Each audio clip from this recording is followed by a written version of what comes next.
Headline edition, July 8, 1947. The Army Air Forces has announced that a flying disc has been found and is now in the possession of the Army.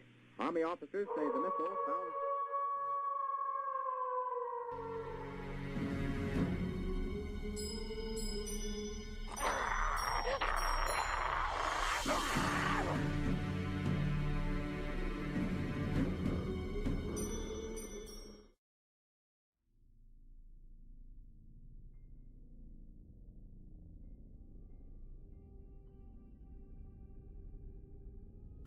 In August of 1976, twin brothers Jack and Jim Weiner, along with their friends Chuck Rack and Charlie Foltz, became participants in an event involving a UFO sighting, missing time, and medical procedures performed by beings unknown.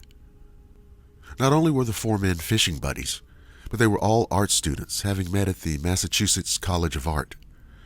They set out for what should have been an uneventful, relaxing fishing trip, but it was not to be. After being on the waterway for a time, the four fishermen had canoed to Eagle Lake. They had no luck there and returned to the bank. As they were beginning to get low on provisions, they decided to do a little night fishing.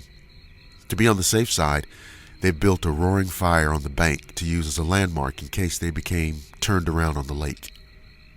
After a short period of time, all four of the men's attention was drawn to a large, bright light in the sky over the lake. It was much more brilliant than a star. Only a couple of 100 yards away, the UFO was hovering over a group of trees.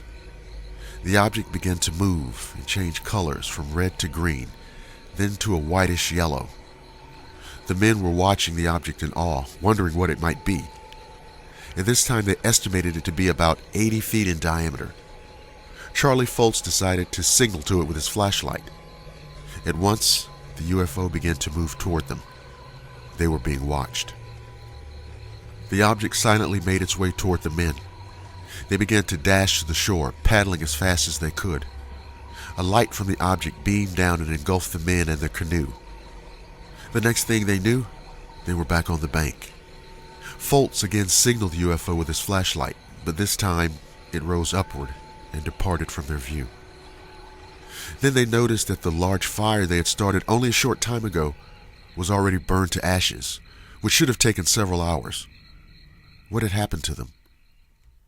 It was obvious to the men that they were missing several hours of time. Little was said between them.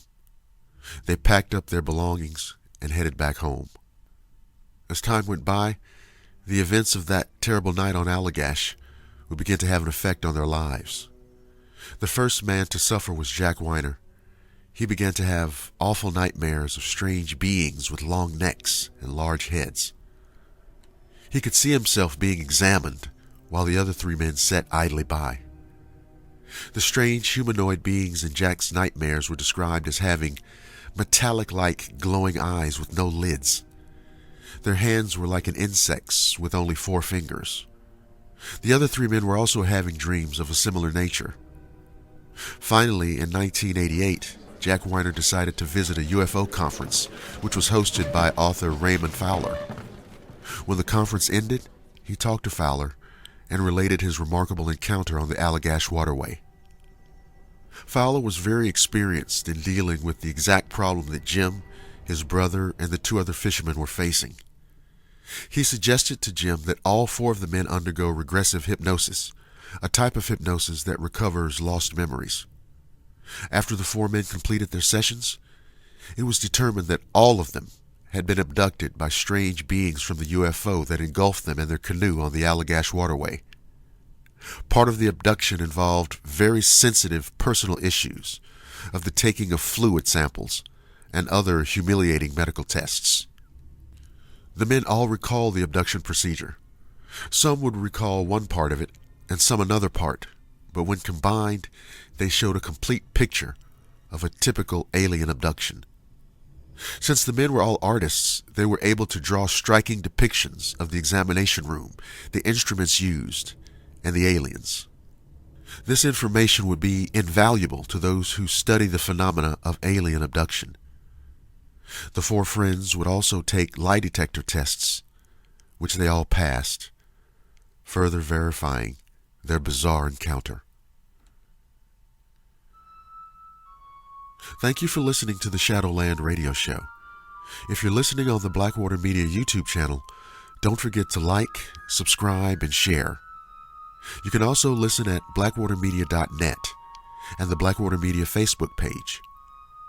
I'm Dr. William Lester, and I promise to see each and every one of you again on the flip side.